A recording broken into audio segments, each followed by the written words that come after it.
doesn't get read before I vote on it. And one of the great ironies of this whole thing is my opponent criticized soon-to-be Senator Feingold for being against the TPP before he read it. This is 98-1 Russ. He reads legislation before he votes on it. The great irony of that whole statement was, to me, that my opponent voted to fast-track the Trans-Pacific Partnership before the entire 6,000 pages had been released for consumption. So in effect, he voted for legislation before he read it. He didn't do his homework. He doesn't get he should not get a passing grade. No. Another great irony for me in all the things that he has tried to say about TPP, that I had a real flashback to it. I was getting this question all the time. You know, well, what do you say about TPP? What do you do? Well, kind of isn't saying much about it. But then it occurred to me that when he did start to speak about it, his language is almost identical. I would challenge you to go back and look in the archives and see what he said about his vote for the war, especially after it started turning sour in 2004 and 2005. And the language that he uses is identical to the language of the TPP, that he uses for the TPP. We just don't know enough. If we knew more, we would know what we're talking about. We're just anti the TPP. We're just anti the war. We don't have anything to offer to change it. And I say, no. Excuse me, Mr. Kine, the burden's on you. You are a member of the U.S. House of Representatives. Give me some bullet points. Show me what it's supposed to do. Teach me something, Mr. Representative. Don't just criticize me for not being able to read when I can read, and not being able to think about what I'm reading and come up with my own ideas. No, we can do much better than that. A little bit of history on the side here, just for the fun of it, and I can't help but feel something here, because I think historically everything I do. Exactly 100 years ago this fall, in my old home state of North Dakota, there was a prairie fire. A couple of farmers, using the internet of its time, that would be called a Model T, drove around North Dakota and signed up farmers, and they joined a new political party called the Nonpartisan League. It's an interesting story if you look it up. That Nonpartisan League, overnight, relatively speaking, in November of 16, won every state office in North Dakota except one. They didn't win the treasurers. In 1918, they won every state office. Out of that revolution came the State Bank of North Dakota, which meant that in 2008, when Lehman Brothers and Goldman Sachs crashed the economy, North Dakota's money was safely ensconced in a bank that was well run, and it did not fall apart. Okay?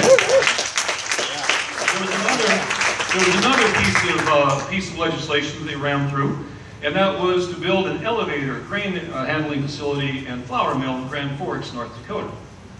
Well, the reason they built that was because the corporations, sound familiar, were ripping those working class people off. They were simply stealing a significant percentage of the grain from those farmers, and the shippers in Duluth every year were shipping millions of more bushels than they bought because they were being ripped off. That state mill and elevator still exists. And don't shy away from the word socialism, because the state bank and the state mill and elevator are socialist. And that's a good thing when it's well run, because it's democratic socialist. And I would challenge you to stop backing away from the word socialist when it gets thrown at you. Because you can say, yes, we have lots of good examples, like the U.S. Army, like the interstate highway system, like the Green Bay Packers. Okay? If you want to throw the state bank at them, go for it in North Dakota. I have one other new piece of information, and that is the people of my old home state initially put a law in place to ban corporate farming. That's been there for 100 years. A year ago, the legislature, now dominated by the same corporations that you know dominate our own, voted to allow corporate farming. Yeah. After over 100 years. Well, you know what? The spirit is alive and well. And the spirit that was 100 years ago rose up, and they initiated legislation, and the people of North Dakota voted on it, and they hammered it 70-30. There's no CAFOs in North Dakota.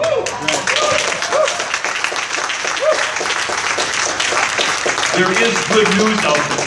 Sometimes we get down, we forget that, and there is good news out there. Second thing I want to bring up historically is this. It's 100 years since Jeannette Rankin became our first woman elected to Congress.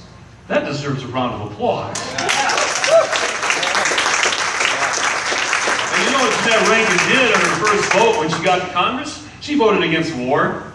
Now there's probably a reason why our corporate media does not celebrate Jeannette Rankin, and my guess would be that that anti-war vote ranks right up there. Jeannette lived a ripe old age, and she was a leader in the Equal Rights Amendment. By the way, of the women and girls in the audience, let's not stop fighting for the ERA. We can bring that back as well. And of course, it's Wisconsin, so I can't not mention, in large part, one of the reasons that I'm allowed to be on this stage. That's Robert M. LaFollette, Fighting Bob. About 100 years ago right now, we have the culmination of a long struggle led by Fighting Bob. He gave us all kinds of things. The list is like this long, and most of you have heard it already. But the thing that strikes me as interesting right now is the primary. And Fighting Bob fought to give us a primary election to take power back from the bosses. Now I have to tell you this. When the President of the United States is campaigning against me, I say feathered meat cap. Right. And when an email comes out to my own city's Democratic headquarters saying that every Democrat in the state and every Democrat in the 3rd Congressional District has endorsed my opponent, I say the same thing. Somebody must have noticed. And here's the thing. It's audacious what my small band of married people and myself has accomplished at this point, but we have gotten noticed, because if we were nobody, they wouldn't be doing that, would they? No. And so we have a primary election. You have an opportunity to cast your vote against an establishment. And you know what? Please check me out, because I'm a pretty damn good Democrat. I'm a pretty damn good populist. And when I hear things said, I say, yeah, I'm going to be on the proper side of these issues. I got to tell you a quick story here. I got to wrap this up a little bit, I suppose. But way back in 1975, it's a favorite story of mine, so bear with me. Way back in 1975, I'm walking down the fairway, not the fairway, the midway of a carnival with my buddies, and we're hearing Carnival Barker yell, "Come and see the world's tallest man. Come and see the tallest man in the world. Step right up, step right up." Now my buddies look up at me and they go, "Dude, somebody taller than you." And I say, "Nobody's taller than you." Okay? They said, "Well, let's go see the tallest man in the world." They said, "No, last year I was at this fair and I supposedly saw the tallest woman in the world. It turned out to be a cardboard skeleton. And I'm not paying my money to see a cardboard skeleton again." See, I was a critical thinker even way back then. And so my buddies leaned over and go, "Nah, come on, you're just cheap." And he said, "Yes, I am. I'm not spending a quarter on that." Well, they coerced me, so we went into this tent with about 20 other gullible people. We're standing there and we hear this Carnival Barker talk about this exotic king of a foreign land. I think it was Iowa. You know, when you're in North Dakota, Iowa's a long ways away.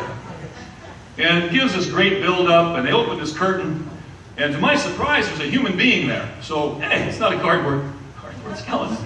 And it gives some more build-up, and this guy stands up, and full height, stretches up, and whoa, this is awesome. He's really tall. And there's an audible gasp in the tent. And he reaches up and he puts his hand up on the tent. He can touch the top of the tent. And I'm standing there and I'm looking around and follow the line of the tent back and go, wait a second. I can do that too. And there's people standing next to me looking at that and going, whoa, you must be the tallest man in the world. And I said, well, now I can say I've seen what is supposed to be the tallest man in the world. And I can honestly say that I'm at least as tall or taller than he was. Now, it was a great optical illusion. He was wearing vertical stripes, platform shoes, slope stage. I got my quarter for the optical illusion. The reason I bring this story up is, after my buddies and I walked out of the tent, and we walked out to smell the popcorn and the fried everything, and past certain rides, a little bit of vomit, we realized that, you know what, it was an optical illusion, but in fact we got lied to. And I've always used that story to teach critical thinking, because without thinking about things, you get lied to very easily. So what's this have to do with our political system right now? I argue it's the same thing. We have ALEC, we have the Chamber of Commerce doing a full court press on the TPP. And they're telling us that everything's going to be fine. Like they told us with NAFTA, everything's going to be fine. It's going to lead to job creation. We missed the part about the loss of 75,000 jobs. But what you're looking at